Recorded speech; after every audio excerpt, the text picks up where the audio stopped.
അസ്സലാമു അലൈക്കും വറഹ്മത്തുള്ളാഹി. ബിസ്മില്ലാഹി വൽഹംദുലില്ലാഹി വസ്സലാത്തു വസ്സലാമു അലാ അഷ്റഫി റസൂലില്ലാഹി വഅലാ ആലിഹി വസഹ്ബിഹി അജ്മഈൻ. അമ്മാ ബഅദ്. പ്രിയമുള്ള മുഅ്മിനീങ്ങളെ, ബറാഅത്ത് രാവ് നമ്മിലേക്ക് വരാനിരിക്കുകയാണല്ലോ. ബറാഅത്ത് എന്ന് പറഞ്ഞാൽ മോചനം എന്നാണ് അതിൻ്റെ അർത്ഥം. ബറാഅത്ത് മോചനമാണ്. രണ്ട് തരം മോചനമുണ്ട്. ഒന്നാമത്തെ മോചനം പാപങ്ങളിൽ നിന്നുള്ള മോചനമാണ്. മറ്റൊരു മോചനം നരകത്തിൽ നിന്നുമുള്ള മോചനമാണ്.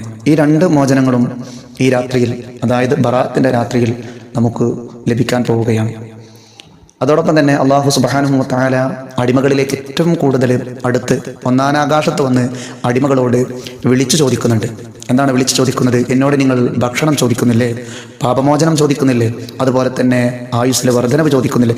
ഇങ്ങനെ നമുക്ക് ആവശ്യമായിട്ടുള്ള കാര്യങ്ങളൊക്കെ അള്ളാഹു നമ്മോട് ഇങ്ങോട്ട് ആവശ്യപ്പെടുകയാണ്. അത് അള്ളാഹുവിനോട് ചോദിക്കാൻ വേണ്ടിയിട്ട്. ഇങ്ങനെയുള്ളൊരവസരം നമ്മിലേക്ക് കടന്നു വരുമ്പോൾ ആരും തന്നെ നഷ്ടപ്പെടുത്തരുത്. നമ്മുടെ മുമ്പിലുള്ള വലിയ അവസരത്തെ വേണ്ടതുപോലെ ഉപയോഗപ്പെടുത്തണം. മഹാന്മാരാകുന്ന മഹത്തുക്കളൊക്കെ ബറാഅത്ത് രാവിനെ നന്നായി ഉപയോഗപ്പെടുത്തിയതായി നമുക്ക് കാണാൻ കഴിയുന്നുണ്ട്. ഉമ്മുൽ മുഅ്മിനീൻ ആയിഷ ബീബി റളിയല്ലാഹു തആല അൻഹ പറയുന്നുണ്ട്, റസൂലുള്ളാഹി സ്വല്ലല്ലാഹു അലൈഹി വസല്ലമ തങ്ങൾ മദീനയിൽ എൻ്റെ വീട്ടിൽ കിടന്നുറങ്ങുമ്പോൾ ആ സമയത്ത് ജിബ്രീൽ എന്ന മാലാഖ നബി സല്ലല്ലാഹു അലൈഹി വസല്ലമ തങ്ങളുടെ അടുക്കിലേക്ക് ഇറങ്ങി വന്ന് ശ്രേഷ്ഠമാക്കപ്പെട്ട ബറാഅത്ത് രാവിൻ്റെ മഹത്വം നബി സല്ലല്ലാഹു അലൈഹി വസല്ലമ തങ്ങൾക്ക് പഠിപ്പിച്ചു കൊടുത്തു. ജിബ്രീൽ എന്ന മാലാഖ ഇറങ്ങി വന്നിട്ട് നബി സല്ലല്ലാഹു അലൈഹി വസല്ലമ തങ്ങൾ ഉറക്കിൽ നിന്നും വിളിച്ചുണർത്തുകയാണ്.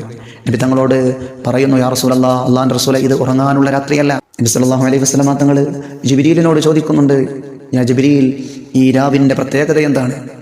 ഈ രാവിൻ്റെ മഹത്വം എന്താണ്? ജിബ്രീൽ അലൈഹി സ്വലാത്തു വസ്സലാം നബി തങ്ങളോട് സല്ലല്ലാഹു അലൈഹി വസല്ലം പറഞ്ഞു കൊടുത്തു, യാ റസൂലല്ലാഹ്, ഈ ആകാശ കവാടങ്ങൾ അല്ലാഹു തുറക്കപ്പെടുന്ന രാവാണ്. അതുപോലെ തന്നെ റഹ്മത്തിൻ്റെ വാതിലുകൾ അള്ളാഹു മലർക്കേ തുറക്കപ്പെടുന്ന രാവാണ്. ഒരുപാട് ആളുകൾക്ക് അള്ളാഹു പുറത്തു കൊടുക്കുന്ന രാവാണ്. പാപമോചനം നൽകുന്ന രാവാണ്. മുത്തനബി സല്ലല്ലാഹു അലൈഹി വസല്ലമ തങ്ങൾ ഉറക്കിൽ നിന്നും ഉണർന്നുകൊണ്ട് അവിടെ നിന്ന് നിസ്കരിക്കുകയാണ്. നബി സല്ലല്ലാഹു അലൈഹി വസല്ലം ഇരുകരങ്ങൾ ഉയർത്തി തലയും മുകളിലേക്ക് ഉയർത്തി അള്ളാഹുവിനോട് ദുആ ചെയ്യുകയാണ്. പ്രാർത്ഥനയെല്ലാം കഴിഞ്ഞ് നബി തങ്ങൾ അവിടെ നിന്നും നേരെ പോയത് ജന്നത്തുൽ ബഖീയിലേക്കായിരുന്നു. അവിടെ മറവിട്ട് കിടക്കുന്ന ആളുകൾക്ക് വേണ്ടി മനമുരുകി ഹബീബായ നബി തങ്ങൾ ദുആ ചെയ്തു. ഒരുപാട് സമയം പ്രാർത്ഥിച്ചു. സുജൂദിലായി കടന്നുകൊണ്ട് ഈ ഉമ്മത്തീങ്ങൾക്ക് വേണ്ടി ഹബീബായ മുത്തുനബി സല്ലല്ലാഹു അലൈഹി വസല്ലമ തങ്ങൾ സുദീർഘമായ പ്രാർത്ഥന. ആയിഷ ബീബി റളിയല്ലാഹു തആല അൻഹ പറയുന്നുണ്ട്, എൻ്റെ അടുക്കൽ ഹബീബായ മുത്തുനബി സല്ലല്ലാഹു അലൈഹി വസല്ലം എൻ്റെ അടുക്കലായിരുന്നു ആ രാത്രിയിൽ ഉറങ്ങിയിരുന്നത്. ഞാൻ ഉറക്കിൽ നിന്നും ഉണർന്നു നോക്കിയപ്പോൾ ഹബീബായ നബി തങ്ങളെ കാണുന്നില്ല. ഞാൻ വല്ലാതെ പേടിച്ചു പോയി. എന്നിട്ട് മറ്റു ഭാര്യമാരുടെ വീടുകളിലേക്ക് ചെന്ന് നബി തങ്ങളെ അന്വേഷിച്ചു. അവിടെയൊന്നും കണ്ടില്ല. ഫത്തിമ ബീവിയുടെ വീട്ടിലേക്ക് ചെന്ന് നോക്കി, അവിടെയും കണ്ടില്ല. ഫത്തിമ ബീവിയും അലിയാർ തങ്ങളും ഞങ്ങളെല്ലാവരും കൂടി നബി തങ്ങളെ തിരയാൻ തുടങ്ങി. മദീനത്തെ പള്ളിയിൽ ചെന്ന് നോക്കി, മദീനത്തെ പള്ളിയിലും നബി തങ്ങളെ കാണുന്നില്ല. അങ്ങനെ ജന്നത്തുൽ ബഖീയുടെ ഒരു മൂലയിലതാ ഒരു പ്രകാശം കാണുന്നു. അലിയാർ തങ്ങൾക്ക് അത് പെട്ടെന്ന് തിരിച്ചറിയാൻ കഴിഞ്ഞു. അവിടുന്ന് പറഞ്ഞു, അത് ഹബീബായ നബി തങ്ങളാണ്. അങ്ങനെ അവരെല്ലാവരും നബി തങ്ങളുടെ അടുക്കലേക്ക് ചെന്നപ്പോൾ നബി തങ്ങൾ മനമുരുകിക്കൊണ്ട് പ്രാർത്ഥിക്കുകയാണ്. ഈ ഉമ്മത്തീങ്ങൾക്ക് വേണ്ടി അള്ളാഹുവിൻ്റെ റസൂല് ദുആ ചെയ്യുകയാണ്. ഫത്തിമ ബീവി റളിയല്ലാഹു തആല അൻഹ നബി തങ്ങളോട് ചോദിക്കുന്നുണ്ട്, അങ്ങേക്ക് എന്ത് പറ്റി? വല്ല ശത്രുക്കളും യുദ്ധത്തിന് വരുന്നുണ്ട് നബിയെ? അതല്ല, ആയത്ത് അങ്ങേക്ക് അവതീർണമായിട്ടുണ്ടോ?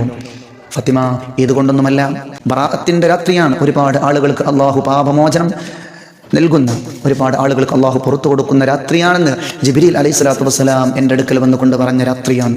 അതുകൊണ്ട് ഈ രാത്രിയെ നമുക്ക് ഉപയോഗപ്പെടുത്തണം. അവരെല്ലാവരും കൂടി ഈ ഉമ്മത്തീങ്ങൾക്ക് വേണ്ടി പ്രാർത്ഥിച്ചത് ഹദീസുകളിൽ നമുക്ക് കാണാൻ കഴിയുന്നുണ്ട്. പ്രിയമുള്ള മുഅ്മിനീങ്ങളെ, അപ്പോൾ നമുക്ക് എങ്ങനെയാണ് ബറാഅത്ത് രാവിനെ ഉപയോഗപ്പെടുത്താൻ കഴിയുക? ബറാഅത്ത് രാവിനെ ഏത് രീതിയിലൊക്കെയാണ് നമ്മൾ ഉപയോഗപ്പെടുത്തേണ്ടത്? മഹാന്മാരാകുന്ന മഹത്തുക്കൾ അതിന് നല്ലൊരു രീതി നമുക്ക് പഠിപ്പിച്ചു തന്നിട്ടുണ്ട്. നമ്മുടെ നാടുകളിൽ കാലാകാലങ്ങളിലായി നിലനിന്ന് പോരുന്ന നല്ലൊരു സമ്പ്രദായമുണ്ട്. എന്താണത്? ബറാഅത്തിൻ്റെ രാവിൽ നമ്മുടെ പള്ളികളിലും വീടുകളിലുമൊക്കെ 3 യാസീൻ സൂറകൾ ഓതാറുണ്ട്. എന്തിനു വേണ്ടിയിട്ടാണ് നമ്മൾ അങ്ങനെ ഓതുന്നത്? ഇതിൻ്റെ അടിസ്ഥാനം എന്താണ്? ബഹുമാനപ്പെട്ട ഇമാമുന ഗസാലി റഹ്മത്തുള്ളാഹി അലൈഹി അവിടുത്തെ ഗ്രന്ഥത്തിൽ രേഖപ്പെടുത്തിയതായിട്ട് നമുക്ക് കാണാൻ കഴിയും. 3 യാസീൻ ഓതാൻ വേണ്ടി നമ്മോട് ആവശ്യപ്പെടുന്നുണ്ട്. ഒന്നാമത്തെ യാസീൻ, അതിൻ്റെ നിയ്യത്ത് എന്താവണം? നമ്മുടെ ആയുസ്സിൻ്റെ വർദ്ധനവിന് വേണ്ടിയിട്ടായിരിക്കണം. രണ്ടാമത്തെ യാസീനോ ഭക്ഷണത്തിൽ വിശാലത ലഭിക്കാൻ വേണ്ടിയിട്ടാണ്. മൂന്നാമത്തെ യാസീൻ നമ്മുടെ മരണം നന്നായി കിട്ടാൻ വേണ്ടി, ആഖിബത്ത് നന്നാകാൻ വേണ്ടി. ഇത് വളരെ പ്രധാനപ്പെട്ട കാര്യമാണല്ലോ. ആയുസ്സിൽ വർധനവുണ്ടാകണം, അതുപോലെ തന്നെ ഭക്ഷണത്തിൽ വിശാലത ലഭിക്കണം, ഇനി മരിക്കുമ്പോൾ നന്നായി മരിക്കണം. അപ്പോൾ ഈ കാര്യങ്ങളൊക്കെ അള്ളാഹു തീരുമാനിക്കുന്ന രാത്രിയാണ് ബറാഅത്തിൻ്റെ രാത്രി.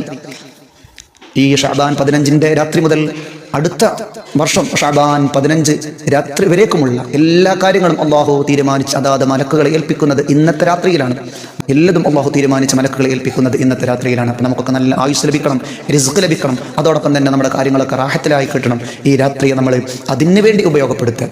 പിന്നെ നമ്മുടെ കുടുംബങ്ങളിൽ നിന്നൊക്കെ മരണപ്പെട്ടു പോയിട്ടുള്ള ആളുകൾ, അവരെ നമ്മൾ മറക്കാൻ പാടില്ല.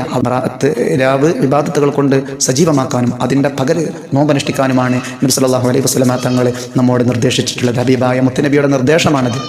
അതുകൊണ്ട് തന്നെ ബറാഅത്തിൻ്റെ ആ പകൽ നോമ്പനുഷ്ഠിക്കാൻ വേണ്ടി പ്രത്യേകം ശ്രദ്ധിക്കണം എന്നുകൂടെ ഓർമ്മപ്പെടുത്തുകയാണ്. അല്ലാഹു സുബ്ഹാനഹു വ തആല നമ്മുടെ എല്ലാ പുണ്യപ്രവർത്തനങ്ങളും നമ്മിൽ നിന്നും കബൂലാക്കുമാറാകട്ടെ. ധാരാളം സുഹൃതങ്ങൾ വാരിക്കൂട്ടാൻ, ഒരുപാട് നന്മകൾ ചെയ്യാൻ അള്ളാഹു നമുക്കൊക്കെ ഭാഗ്യം നൽകി അനുഗ്രഹിക്കുമാറാകട്ടെ.